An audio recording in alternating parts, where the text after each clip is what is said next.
Let's do it here. Another episode of Guys on the Go. All the sports talk you need in 40 minutes or less. And you can hear my voice is a little bit deeper, fighting a sore throat. This happens every year for the last 10 years. So if you're wondering why my voice sounds a little bit more sensual, that's why. It happens every year. Hopefully it'll bounce back. Some people might actually think I sound better doing it this way. Well, speaking about sensual, how about Johnstone Supply in Troy? Somehow that has taken off is the weird way to do the read, but most of you know that the warmer weather is slowly fading away, and now the colder weather is on the way, and you got to make sure your home is ready to go. How do you do it? Make sure your furnace is ready. Make sure your heating system might be changed, your filters, whatever you need to make sure your home is ready to go. The place to call is Johnstone Supply in Troy. GodzillaMedia.com will help you find all the information you need. Past Godzilla Media YouTube videos and more will also have the information. And I say all that because we want you to go back and watch some great videos and to go to GodzillaMedia.com to sign up for the first ever bus trip. Johnstone Supply in Troy is helping the American Cancer Society this October to donate. To find out more information how you can be on this bus to UAlbany versus Maine for Saturday, October 23rd's game. Seats are limited. Slowly but surely, they're getting chipped away at its first come, first serve. GodzillaMedia.com. Check out the website today to sign up. It's Johnstone Supply in Troy. And also our friends over at Mohawk Honda in Glenville take advantage of the Kelly Blue Book offer. By the way, I want to give more love to Johnstone Supply because back-to-back Fridays, we're just going to combine this here with Mohawk Honda and Johnstone Supply in Troy. Back-to-back Fridays. This Friday, October 15th, we'll be broadcasting live from Johnstone Supply in Troy from 4 to 5:30. And then the following Friday, October 22nd, we'll be broadcasting live from Mohawk Honda 3 to 4:30. So Levac and Goss, back-to-back Fridays, Johnstone, then Mohawk. And we're at Mohawk. Come visit us, say hello, and start asking the great people there like Greg Johnson, Cam McKenna, Lindsey Harrington. Hopefully will be walking around. Everybody who can help you figure out exactly what you need for your new vehicle is right there in Glenville. Stop in, say hello to Levac and I, and get yourself into a new ride. Do what I did. Grab the Pilot. Talk about the great deals going on. Whether it's pre-owned or new, the staff there will make sure you find the vehicle that you're looking for that fits your budget, your lifestyle, and more. And give a shout out to my guy, John.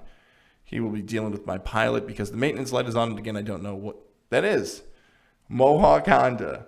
Join us Friday, October 22nd from 3 to 4:30, where they always go out of their way to please you. Now, on to this week's episode of Guys on the Go. We almost have to do like a State of the Union here for New York football as we are 5 weeks through the season. And how do the New York teams stack up? We got to give love to the team that's doing the best and arguably the best football team in the NFL right now, and that is the Buffalo Bills. Josh Allen's back in the conversation for an MVP. The Bills are in the conversation as not just an AFC representative, but a potential Super Bowl champion. Look what Buffalo did. This goes back to our April shows, and credit to him one more time, Matt Verderame at Fanside, who said, if you're a Bill fan, don't root for a wide receiver or running back early on. Your goal is to build this team to beat the Kansas City Chiefs. And look what happened Sunday night. The Chiefs were not ready for the Bills. The Bills defensively used the same tactic that Tampa used, not to get two X's and O's, but a little less rushers, but make sure they dominated the offensive line, put some more guys in coverage. They forced Mahomes to try to make decisions, and Buffalo dominated Kansas City. So if you tell me that matchup rolls around come playoff time, I'll take Buffalo. If you had a preseason bet on the Bills, why not roll with the Bills? So if you're a Bills fan, you're looking at this Monday Night Football matchup. By the way, we're going to be live with the Hideaway for October 18th matchup, Bills-Titans. You're saying, why can't they destroy Tennessee? Tennessee's a team in the playoffs the last few seasons because of how bad the AFC South has been, although the Texans and Jags have had their runs. Look, they're not as good as the Bills. And if you're a Bill fan, you could run through that schedule and say you're going to be favored for every game for the rest of the season. So there you go, Bills Mafia. Get excited about what the season has in store. What could throw off Buffalo? The running backs, Zach Moss and Devin Singletary are still there. Dawson Knox has been a standout. You want more out of Diggs, but you're kind of nitpicking. I could sit here and say they got to be better at this. I would just nitpick. Buffalo, you know what you need to be better at. Stay healthy. That's it. And you've been healthy so far in the season. There's not much I can find about the Bills to say how bad it's been because Bills fans, you've dealt with that for 20 plus years. It's a really good team right now in Buffalo. When you move it over to the other New York team, let's go for the New York Jets first. A Across the pond in London, you had your moments against the Falcons. The Falcons were down Calvin Ridley and others. You'd think if you're a New York fan, this was going to be the game. Not the case. I feel like this same kind of mantra we just talked about with Buffalo about how people were so quick to criticize the Bills goes back to the Jets if they don't have the skill guys they need. The Jets have had guys in the past like a Braylon Edwards, who was a fine player with his career. Remember they had a double 1,000-yard wide receivers for the Jets that one season? Carson Anderson. And now it seems like nobody can make plays. Zach Wilson's a rookie, and we're going to continue to give him excuses. That's fine. Robert Saleh's a rookie head coach. We know the Jets are not going to be strong contenders to win the division in 2021. But who do you have faith in for the future for the Jets? Are we going to blame injuries for them too? Eventually, you need to look at this franchise and say, what's going to put them over the top? Is it a big-time playmaker? Is it Juju Smith-Schuster who just got hurt? Maybe he signs a big contract with the Jets next offseason? Is there a running back that's going to become a free agent? How wild would it be, and we'll get to this running back in a second, if Saquon Barkley went from one New York team to the other? The Jets don't have the playmakers. They don't have the talent. They don't have the veterans. Jets fans, you're probably already looking at mock drafts for 2022. I wish I could tell you more exciting things for Jets football, but it's not there. If anything, they're going to be those things that ruin people's survivor pools, is what Jets fans are going to do this season. And I just mentioned Saquon Barkley, so we got to flip it over to the Giants. Everybody's hurt. Kenny Galladay's hurt. Daniel Jones is hurt. Saquon Barkley's hurt. And at the scheduled time of this game, Blake Martinez on the defense is hurt. And when we're taping this podcast, none of those guys are expected to play in their most upcoming game, Week 6, against the LA Rams. And I was so frustrated by social media that saw, I can't believe they have Joe Judge still there. I can't believe Dave Gettleman's made these. Guys, they got hurt. That is not the GM's fault or the head coach's fault. They might have the most talent in the world. If the guys are on the field, they're not on the field. We can do podcasts and shows and talk about guys that are making terrible decisions in coaching and scheme and everything else. But when the players aren't on the field, a pass is the best thing I can do for them. But the Giants are just as bad as the Jets. I know New York has the victory over New Orleans. I know the Jets are on the board against that Titan team we just mentioned earlier. But you see either one of those teams not having a top 10 pick coming up in the 2022 NFL Draft? I'm frustrated for Giant and Jet fan because they're hard watches for those teams. They're not exciting football. The Bills are incredible football. You want to talk about the most exciting teams to watch in football? You have the Bills, Rams, and Cowboys all in that mix of, and the Buccaneers too with Brady. Some of the fun teams to watch. That's the state of New York football here after 5 weeks. The Giants are completely injured and don't know when anybody's going to have an impact again. The Jets are still young and trying to figure out the whole thing and hope that they get into some dumb luck and make some plays later in December, almost like a college team with a lot of freshmen and sophomores. And the Bills' goals are the same as every NFL team's, but theirs is realistic. Get to LA this year for the Super Bowl, and that can happen. One of the 3 New York teams could actually make it happen, and that seems to be circling the wagons and the Buffalo Bills. We've got 3 of the 4 teams set for the League Championship Series in Major League Baseball. The Astros and Red Sox are going to do battle one more time in the ALCS. Both those teams have won World Series championships in the last 5 seasons.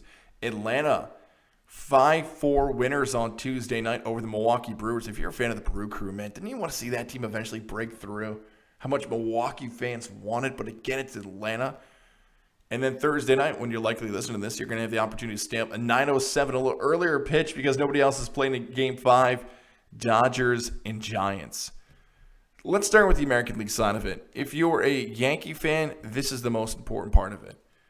I said this on the most recent Levac and Giles show episode. Look what Boston did. Boston had Mookie Betts and the best Boston Red Sox team in the history of the franchise that most recently won the World Series championship. That's the best Boston team. I know the 03, the 04, those teams that happened in the early 2010. I get it. Like all those teams that you loved, breaking the curse and beating Rocktober, they're not as good as the most recent Red Sox championship team. They're not. But Boston said, you know what we got to do? We can't keep this going. We got to rebuild. We got to trade Mookie Betts. We got to start from scratch. And not only did they start from scratch, they're 4 victories away from making it work and getting back to the World Series. How about the Houston Astros?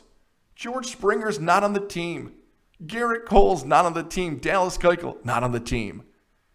So both Houston and Boston said, we're going to let our star players go, and we'll find another way to win. Yankee fan, how does that feel? Because what Brian Cashman has been extremely loyal to his guys he's wanted on this roster. He thinks Brett Gardner's the answer in the outfield. Every single season they bring back Brett Gardner. They think Aaron Hicks will eventually figure it out. They give Aaron Hicks a nice contract. He continues to get injured. Do you want me to keep going through the Yankee lineup? You get the idea of the contracts they've taken on, the people they've been loyal to, the guys you've heard for 5+ years now in this Yankee franchise. That's the biggest difference. That loyalty for the New York Yankees, that pride that said, I know this guy is good and I'm going to prove to you guys that he's good. Boston didn't have that. Houston didn't have that. But that's why I'm going to be the most frustrated if you're a New York fan. The pride that's taken over for the Yankees is not going to ever let that team rebuild. Could you imagine a rebuild season in New York if the Yankees won less than 82 games? But Yankee fan, would you be willing to sacrifice that like every other baseball team that's now having success to make it happen? That's something to think about. And that's the real storyline of the American League Championship Series. Yeah, it could be Houston, yeah, it could be Boston, but both teams made changes that so many other franchises aren't willing to make. You flip it over to the National League. We'll go with the Giants and Dodgers first. The Giants, you want to talk about arguably the best franchise in professional sports the past 15 years. The Patriots are in that equation, obviously, but the Patriots go back a little bit further than 15 years. The Giants are the 3 World Series championships. You can run through the names that they've had. Because of the West Coast bias, maybe they don't get the love that they deserve because they were one of the worst teams in baseball, a top 5 pick within the last 5 years. And now here they are, 1 win away from going to the NLCS and the best team in baseball in 2021 record-wise. The Dodgers, they got their World Series championship. They got Mookie Betts. They've made all the aggressive moves. And here they sit, trying to continue to have the expectations of, and this is true, Yankee fan, Red Sox fan, Astro fans, think about this. There has been no team over the last 3 years that had the expectation realistically that the goal was to win the World Series or it was a disappointment more than the Los Angeles Dodgers. Hopefully we get an entertaining and high-scoring Game 5. I don't know if casual baseball fan in mid-October wants to sit through another 1-0 game like we got on the West Coast earlier in the series.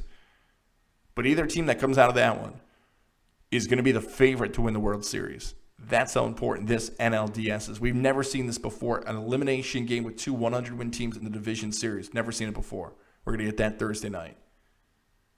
I would lean towards the Dodgers, by the way. There you go. Place your bets as you will. But I would lean towards the Dodgers just because that team's been in the postseason more frequently than the Giants. And for the Braves, rooting for Ian Anderson. Come on now. Capital Region's own, Shen High School's own. Let's see him to continue to perform well in the competitive NL East. I want to see Atlanta get through. I want to see a fresh face. I want something new and different to root for in the Fall Classic. You just heard me go minute upon minute about how many teams have already been there before. Atlanta hasn't. My heart is rooting for the Braves. My head is telling me it's the Dodgers. Let's get some exciting, magical, interesting moments here coming up for Major League Baseball's postseason. I'm not going to give you another 4 to 5 minute rant about John Gruden and what it means for the NFL. I'm not going to do that because you've gone through it so many times this week. You don't need another podcast to give somebody a hot take about John Gruden. I'm going to do my best, continued, especially on Thursdays, to not give you guys the takes you've already heard throughout the week. I'm going to always hit it from a different angle, something new, something fresh. Let's talk conspiracies. Yeah, all right. Something different. Here's my thoughts in the future here with both Coach John Gruden, formerly, and also ESPN's Adam Schefter is going to factor into this. So, what my feeling is about this is that this goes far further than John Gruden. Because we all know the emails were terrible. You shouldn't have sent those. We all get that. It's an easy, obvious take. But why the hell did they become public? Because of the Daniel Snyder investigation? Because of them checking out one of the Allens within the football team? So they were looking for somebody to take out. And sure enough, who'd they take out? John Gruden. But if you have billions of dollars and you're trying to take somebody else out, and Gruden might be the $100 million man, there's somebody who's got more money there. This seems like this is a full-on attack to the Raiders organization. That they know something about Washington that they don't want out. Or, more importantly, NFL owners know there's a lot more in those emails, and they don't believe in somebody, they've got a pack. Again, this is all thoughts. Just talking out loud here. I don't have any evidence on this, but I'm just talking out loud the things that make sense to me. It seems like the NFL owners are in cahoots, that they need to protect their brand, their money, their billions of dollars. And they think the ultimate maverick, the rebel, the wild card is Mark Davis in Las Vegas. In similar fashion to his father, who went rogue and tried to do all the things the Raiders did in the past, why don't these owners believe Mark Davis, who just moved a team to a spaceship in Las Vegas, might be rogue? So this is not even so much about John Gruden. They may have thought that the attacks were going to go to Mark Davis and said, how dare you let a coach like this run your team? Can you believe this guy gave him $100 million? That's what's coming next. And there were reports already tonight circling on social media, nothing confirmed yet from within the Raiders, that they believe that the people around Mark Davis believe the NFL's coming after him. That they, his closest people, know that he's next. And whatever that means, the suspicion around that makes it so intriguing. But that's what I'm the most fascinated by, is that this seems to be a takedown of the Raiders, because Daniel Snyder is moving the right pieces in place, because every other NFL owner is trying to dodge the way in which they might be targeted in these emails. They're trying to find the collateral damage in this situation, and the Raiders ownership might be the next one to take a hit. Keep an eye on that if it's Mark Davis. And I know some people, even Raider fans, NFL fans, would say this: Mark Davis was wrong not addressing the media. Mark Davis did not address the media after the John Gruden blow-up. He did not take the leadership role. He did not own it. He did none of those things. It was Mike Mayock, his general manager, going out and having to address the media. You want to criticize an NFL owner for not being the top dog? I think it's a very fair criticism. But it makes you wonder why. In such an easy, obvious situation, the owner of a business says, I'm not going to address what happened in my business. That's not how you handle that. Mark Davis didn't do that. And let's continue our strange conspiracy things here with the Adam Schefter story. If you missed the Adam Schefter story, I'm just going to kind of quick little Spark Notes version. He is now in controversy for the second time in 2021, this time because he sent a full article to an executive within the Washington football team about the collective bargaining agreement that was going on with the NFLPA, working on a story in 2011, years ago, about what was happening. I might have even missed the 2011 date. The date actually doesn't even matter at this point. What's more interesting for some is that the top reporter, Big J journalist, sent his source his entire story and said, Mr. Editor, tell me what's right and what's wrong. Fix what's needed. And people lost it. People freaked out. How dare Adam Schefter break up what journalism is? How could he send him an entire article? And Adam Schefter also tonight, within hours of this taping, had said he made a mistake sending him the entire article. He should have just confirmed his sources and quotes to make sure he got it right. Here are two things that I think people who do not work in media don't understand. Number one, and just think about this. How the hell do you think Adam Schefter gets sources? Just think about that easy of a statement. You think somebody just all of a sudden says, hey, I got Adam Schefter's number, let me give him a story? No. This builds year after year after year. How does Adam Schefter build trust with somebody? How does Adam Schefter tell them I'm going to work the way you want me to work? You have to think there's an insider different style in ways in which these NFL reporters build these sources and trust with people. Then when a big story comes their way, they're going to call Adam Schefter first because he's going to do it the right way or have their own interest in mind. That's how these guys get this to happen. So the idea that he has buddies with somebody who's an executive, an agent, a player, a coach, that's reporting 101. And some people who are within my field are not going to like that and say, guys, that's not how you do it. Okay, then how do you get better sources than Adam Schefter? Adam Schefter is at the level of reporting that so many people wish they could have. So you're going to criticize his methods, but put him to the top. So you're going to have this whole Big J journalist thing that he should have done it this way, that way. He built an empire around the ways in which he was able to build trust in sources and everything else. So I'm not shocked in any way that Adam Schefter let his source do those things. And let's push it a bit further. And I know some people are not fans of this guy. His name is Clay Travis, a former Fox Sports radio host. Clay Travis said this about 6 months ago. He said, if I had to predict the biggest thing that was going to happen in sports, the biggest change that's going to happen, It's that these big-time reporters, the Jake Glazers at Fox, the Adam Schefters at ESPN, these guys are going to leave those networks and they're going to do something bigger.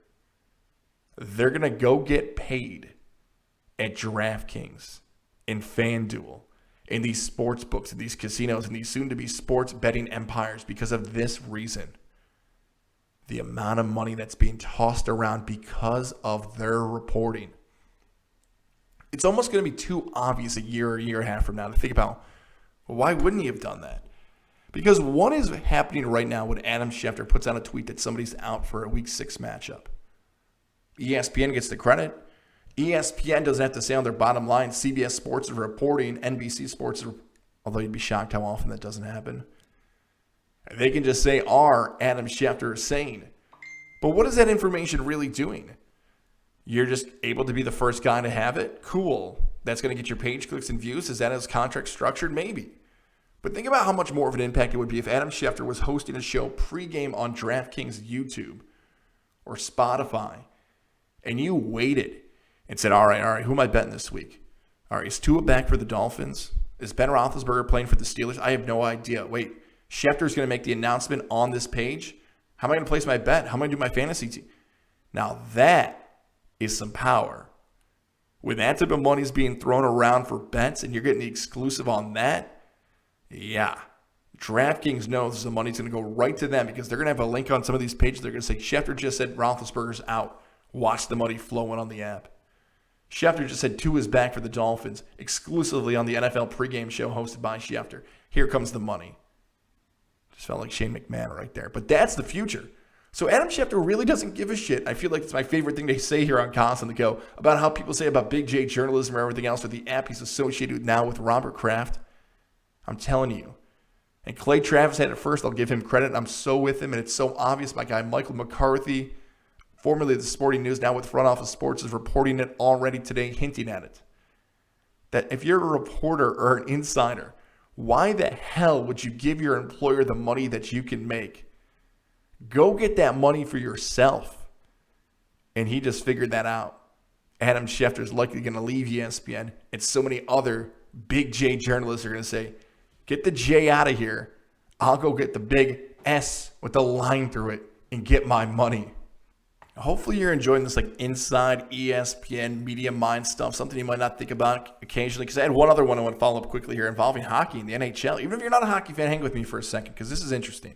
Were you fired up like I was when that music hit the other day? When hockey was back and Bieber does the intro? The hockey theme, NFL primetime, and the ESPN NHL theme, top two sports. Oh, man, NBC's NBA theme. Oh, man. I don't want to do a Mount Rushmore, but those are top three. All right, those three popped in my head really quick. I was fired up. Seattle Kraken fan I'm claiming to be. That's right. It's my new hockey team. Day one.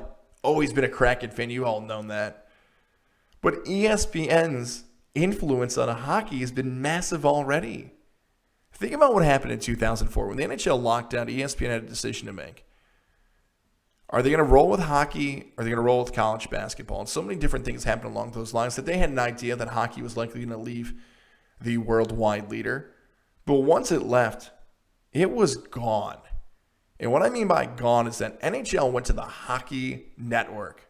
No, they didn't. It didn't exist yet. They went to the hunting network that became Versus, that became all these different variations of these channels. But the hunting network, the hunting channel is where hockey went post ESPN. And ESPN, as a network for the next 17 years, did everything possible to ignore that hockey was even happening. They would bury Barry Melrose on a midnight update for hockey games. They would tell their sports radio host to ignore it because nobody cares. It's only a small niche in audience. ESPN did everything they could to show they control what people, sports fans, really care about. And if hockey in the NHL is not going to be with us, we're going to make sure they don't care about it either. How different things changed 17 years later. Even Gary Bettman joked around and said, if they're half as good as ignoring us and promoting us, we're going to be just fine. That's the influence ESPN's had. And by the way, if you don't believe me about the hockey thing, like, no, guys, like people just don't care about hockey. Okay. Remember when ESPN had NASCAR? Can you even name 5 NASCAR drivers right now? NASCAR was pumped up constantly on ESPN. Now, ESPN, when it comes to March Madness, they don't have the rights. That's why they don't show as many highlights and stuff. But wait till the brackets come out. Write this down, write this somewhere down for your phone, whatever it might be.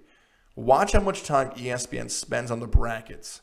I'm talking their shows throughout the entire radio lineup and TV lineup. You'll get the Jay Billises and the Seth Greenbergs that do it. But after that, they don't touch March Madness. They back off because CBS and Turner has the rights. It's a strategy that's been used for a long time, and some sports fans have not even caught on to it. How often ESPN says it's not with our brand, our name, we're not going to touch it. But hockey's back, and it's great for the future of the sport because now they're back all in, promoting from the television side, from the digital side, and more. And I'm likely going to be watching more hockey than ever before because I know where to find it. Go Kraken. I'm a crackhead. Last week we hyped up Wilder Fury 3. It didn't live up to the hype. It exceeded it beyond my wildest expectations. Deontay Wilder versus Tyson Fury 3 is the greatest fight in the history of my lifetime that I can remember watching. So, 32 years on Earth later this month. I'll give you 25 years that I can remember about sports. I will put any boxing bout or any UFC bout against Wilder Fury 3. That's how great that fight was. From the knockdown of Wilder early to Fury going down not once but twice with 2 8 counts and coming back. You know how many fights I've seen that after 2 8 counts the referee calls it? Or the fighter like Wilder just would have taken out Fury and ended it right then and there. The drama, the back and forth. Is Wilder finally going to beat Fury? Is Fury going to stay undefeated and be the champ? Who's he going to fight next? You could not ask for a greater fight than what we got between Fury and Wilder. And please go back and watch the fight. I've heard some interesting takes about the fight. I've heard one person say that that's as good as boxing's ever going to get. Okay, great. Then you hope people are going to hope something reaches that expectation. So what if that's the best it ever gets? That's a weird way to think about it. Like, it's the greatest Super Bowl ever. Well, that's the best football's ever going to get. Never going to watch it again. Huh? Michael Jordan, LeBron, best players ever. No need to watch the sport anymore. Wait, what? No one else has that mindset, but somehow boxing is going to be looped into, well, that's the best boxing fight you're going to get for a long time. Okay, maybe it's not, though. So go back and watch some of the fights. We might get Fury versus Usyk, Joshua versus Wilder. We might have a combination of that. We'll find out who's coming next, but I'm a Deontay Wilder fan. Even though he lost, I want to see Wilder knock out Joshua.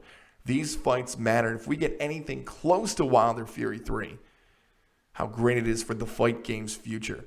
Tyson Fury, one more time on this podcast, no athlete was more affected by COVID than Tyson Fury, who had it twice, had to wait 20 months to have that fight and prove to the audience how great he is. Unbelievable fight.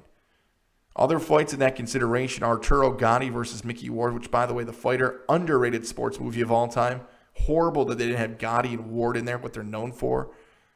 Diego Corrales, you remember that round? I will put the Diego Corrales round up against anybody of all time, how insane that fight was. Do you remember? Google that one for me tonight. Google Diego Corrales tonight in the most legendary round of all time when he battled against Jose Luis Castillo. Oh, man. That's the best round ever in boxing history. Round 10, Castillo versus Corrales. So I'll take those two fights. We can do Stephan Bonner versus Forrest Griffin. We can do Alexander Gustafsson versus John Jones. I'm sure there's others in that mix that people could toss around. But Fury Wilder, because of the drama, the expectations, the records, the heavyweights, and everything else, there was no better fight in the last 25 years in the UFC, anywhere else, boxing, than Wilder Fury 3. And I hope we just get some of that for the future. I cannot wait. They've got my money. Both of them. Next time they both fight, don't miss out. Buy it. Do yourself a favor and buy that fight the next time it hits pay-per-view.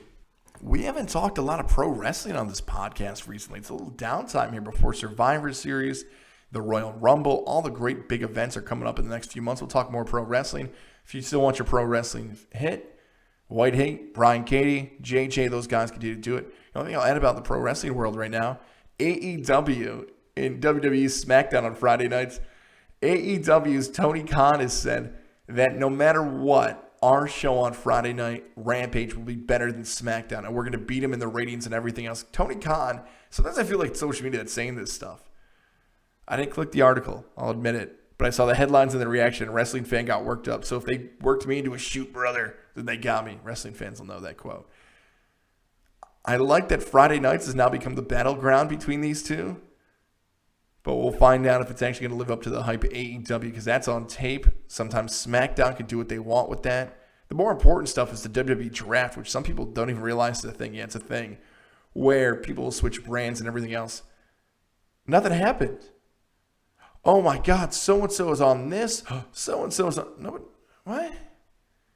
Like, it's not a big thing that somebody's doing a different feud with somebody else. If anything, these drafts, I'd like to see these huge names that you've never seen before come up and maybe a young start, maybe somebody who's been gone for a long time. We didn't get any of that stuff. So why we haven't talked more WWE and AEW in the pro wrestling game? Not much has been going on. The draft was boring to me, like I've said before. The battle here on Rampage versus SmackDown with a half hour later to going up against one another. Wait and see. Hopefully we get a big storyline later on, but it's a wait and see approach now. The debuts of Bryan and Punk and everything else have passed, and now it's the build factor. And we'll see if the WWE can build some of these new guys, if they ever call them up. All right, here we go with our pick segment for this week. Don't forget, scheduling note here. Levac and I again live broadcasting from Johnstone Supply in Troy this Friday from 4 to 5:30. Then we are back on Monday, October 18th, live from the Hideaway. Tuesday, Techies. Tuesday, Friday, Mohawk Honda. So those are scheduled releases for Levac and Gaz. Keep posted on that. Getting there with Gaz. All your other Gaz on the Media podcasts are out there. You'll see some social media posts about that. So, all right, here we go. I want to give a quick update on the record, too. How about this? We are just barely above 500. College side, 14-13 on the season. NFL side, 10-9. So it's going to be like, where's this math adding up? Here's how the math goes. I only pick games that I think I can win on. So some weeks you're going to get 3, 4, 5, 6. If I like 6 games, I'm going to pick 6. If I like 4 games, I'll pick 4. So right now, one above on each, and we're going to lead off with the NFL this week, because if I had to pick one bet, usually I save this for the end. If I like one bet of any bet this week, I've been talking to this one, because this has never happened before for Godzilla Media. We talk fantasy, my guy Chet Davis. Our guys over at Sports with the Zenith T do their fantasy studs and duds for a week. Everybody loves Deontay Johnson from the Pittsburgh Steelers, so much so I want to go find a Rivers prop bet that he's going to go over on receiving yards and a touchdown. We've never had 3 guys all agree that Deontay Johnson, just one guy in particular, is going to have a breakout game. So because of that, and I believe so many other fans are going to look at the Seahawks with Geno Smith and saying they can't score, my favorite play of any game this week is the over in Seahawks-Pittsburgh. 42, some might already see the hook out at 42.5.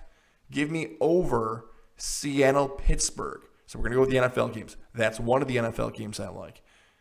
Only one NFL team is 5-0 against the spread this season. That team, the Dallas Cowboys. Let's roll for 6-0. Cowboys over the Patriots. I've got it at 4.5 right now. The other 2 games, the Giants, I don't know who the hell is going to be on the field. I'll take the Rams minus 9.5 over the Giants. And Packers-Bears. How many times am I going to pick against the Bears? I picked against the Bears last week, the week before that. But 4.5, come on. At Chicago, divisional game. They're begging me to take the Bears. I'm taking the Packers. So those are my 4 NFL plays this week. Give me the Packers, Rams, Cowboys, and my favorite play, Seattle-Pittsburgh over. All right, let's flip it to college now. College a little bit more difficult this week. We're in that weird spot in mid-October before the big rivalry games. We don't really know where the conference standings sit. I've got 5 games I like here. Yeah, let's do these 5 games. Okay, Miami versus North Carolina. De'Aaron King is the quarterback for the Hurricanes. He's out for the season. I told you back in August he stinks. He was overrated. He got his endorsements. He got paid. He's fine. Everyone's going to look at Miami and say they don't have a quarterback that can't compete with North Carolina. Give me Miami to cover, especially if that gets to 7.5. Right now it's sitting at 7. I like it a lot better at 7.5. I'll take Miami to cover in that game. There are no now teams left that have covered in every game this season in college football. There's a lot of 5-1 teams floating around. Only one loss. One of those teams is Liberty. The Flames lost to Syracuse, and Orange fans know that game almost went in favor of the Flames. Give me Liberty over UL Monroe at 32.5. That's right. UL Monroe got crushed by Coastal. We gave that pick out on this podcast. We're going back against UL Monroe. Pickett, the quarterback for the Pitt Panthers, his coach is calling for him to be in the Heisman Trophy discussion. Well, if you're coming off a bye week and your coach wants you to be in the Heisman Trophy discussion and you're battling for the division lead in the ACC, expect Pitt to throw it all over the field. Pitt, Va-Tech, Lane Stadium. I know when people hear Enter Sandman and Lane Stadium, they don't think you're getting a lot of points. No, give me the over. 57.5 in Pitt, Virginia Tech. And 2 underdogs here for you. Give me Kansas State against Iowa State. Kansas State covered against Oklahoma earlier this season for us. The game's in Kansas State, 7:30 kickoff. Iowa State's been one of the most disappointing teams in the country this season. Give me Kansas State in that matchup. Oh, I'm going to take this game. Oh, man, between 2 Pac-12 teams. Okay, I'm between UCLA, who I have as a preseason bet, and I have Utah. Utah at home against Arizona State. I feel like they might be more likely to the calls in a pick-em game, and the number is going to move them between UCLA and Utah. I'm going Utah. All right, Utah, the difference in that game, because the number's not next to their name. They've been flying under the radar. People want you to take Arizona State. Maybe the officials give them a hometown whistle. 5 picks for college again. Taking Utah in a pick-em. I'm taking Liberty with the points. I'm taking Kansas State with the points. I'm taking over in Pitt and Virginia Tech. And I'm taking Miami, and I love it a lot more if they get a hook against North Carolina. Those are my plays for the week. Hopefully we stay above 500. Enjoy the weekend. Catch you again next week.